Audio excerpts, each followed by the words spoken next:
A Deal with the Crossroads Demon, read by Wolf Titan. Tommy Johnson had never thought about how he was going to sign his soul over to the devil. He had just assumed it would be like signing a contract, signing in ink or in blood or in something equal as sinister, just as most white folks' tales portrayed it as. During his travels to the crossroads, he had felt no fear in signing over his everlasting soul. After all, he didn't see much use for it after he was dead. His family begged him not to, and warned him that he would be signing over something he would later regret. And there was no turning back once the deal was made. They spoke of the tortures of hell, the shearing pains, and the haunting screams that he would be sentenced to. But Tommy didn't believe in heaven or in hell. The crossroads that he planned to use was in the middle of nowhere.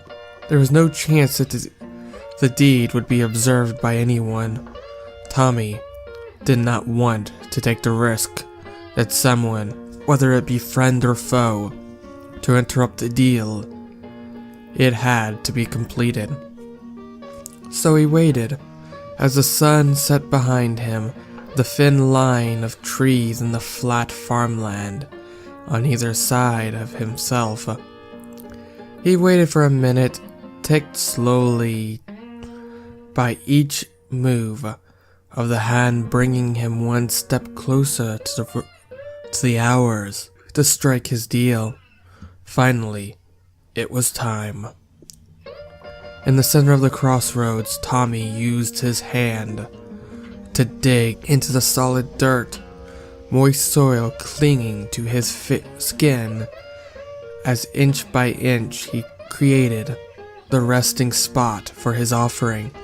Carefully he set down the sturdy wooden box as if it were worth millions and covered the top with dirt. For the first time since starting his journey, he felt the start of fear seeding inside him. As he rose from his spot on the ground, his eyes flittered from one shadow to the next, searching for the devil with whom he would make his deal with. "What do we have here?"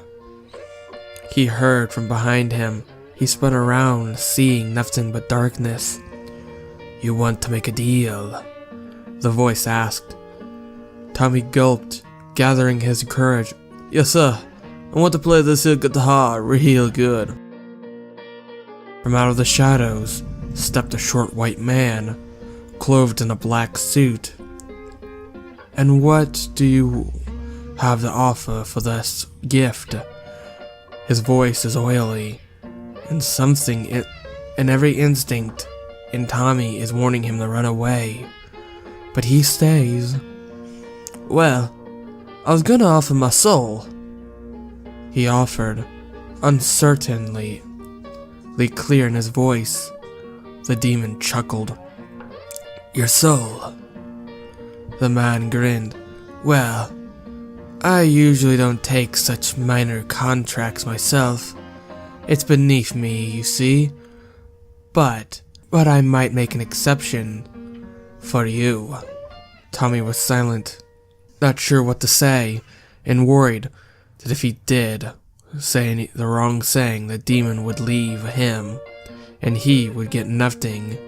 Tommy was silent, not sure what to say, and worried that if he did say the wrong saying, the demon would leave, and he would not get the gift to play the guitar. "Alright, I accept," the demon decided. Tommy grinned, a tiny slip that showed the tremendous relief he felt at his offer being accepted. "So, where do I sign?"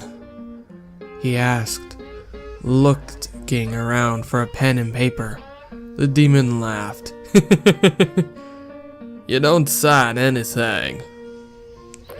The next few minutes were one Tommy never wanted to remember again.